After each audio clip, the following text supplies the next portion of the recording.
तटिल्लेका तन्वीं तपनशशिवैश्वानरमयीं निषन्नां शन्नामपि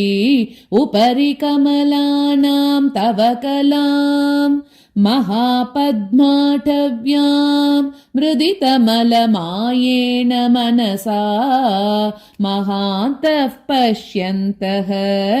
दधति परमानन्दलहरीम् भवानि त्वं दासे मयि वितर दृष्टिं सकरुणाम् इति स्तोतुं वाञ्छन् कथयति भवानी त्वमिति यः तदैव त्वं तस्मै दिशसि निज सायुज्य पदवीं मुकुन्द ब्रह्मेन्द्र स्फुटमकुटनीराजितपदाम् त्वया हृत्वा वामं वपुरपरितृप्तेन मनसा शरीरार्धं शम्भोः अपरमपि शङ्के हृतमभूत् यदेतत्त्वद्रूपं सकलमरुणाभं त्रिनयनं कुचाभ्यामानम्रं कुटिलशशिचूडालमकुटम् जगत्सूते धाता हरिरवतिरुद्रः क्षपयते तिरस्कुर्वन्नेतत् स्वमपि वपुरीश स्थिरयति सदा पूर्वः सर्वं तदिदमनुगृह्णाति च शिवः तवाज्ञामालम्ब्य क्षणचलितयोर्ब्रूलतिकयोः त्रयाणां देवानां त्रिगुणजनितानां तव शिवे भवेत् पूजा तव चरणयोर्या विरचिता तथा हि त्वत्पाद उद्वहनमणिपीठस्य निकटे स्थिता ह्येते शश्वन् मुकुलितकरोतं समकुटाः विरिञ्चिः पञ्चत्वं व्रजति हरिराप्नोति विरतिं विनाशं कीनाशः भजति धनधो याति निधनम्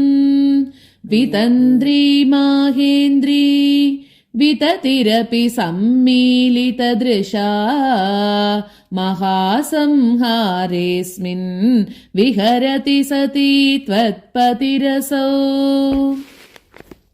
जपोजल्पः शिल्पं सकलमपि मुद्रा विरचना गतिः प्रादक्षिण्य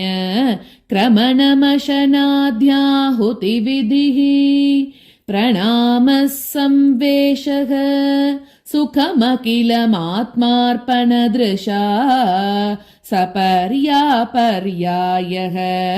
तव भवतु यन्मे विलसितम् सुधामप्यास्वाद्य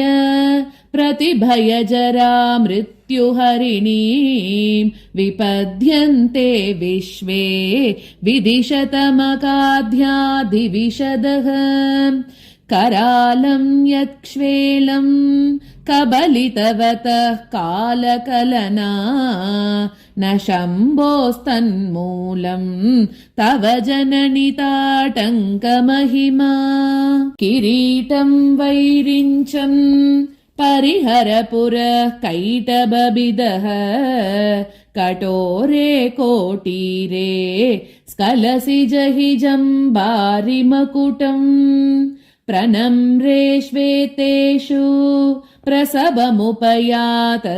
भवनम् भवस्याभ्युत्थाने तव परिजनोक्तेर्विजयते स्वदेहोद्भूताभिः गृणिभिरनिमाद्याभिरभितः निषेव्ये नित्ये त्वाम् अहमिति सदा भावयति यः किमाश्चर्यं तस्य त्रिनयनसमृद्धिं त्रिनयतः महासंवर्ताग्निः विरचयति नीराजनविधिम्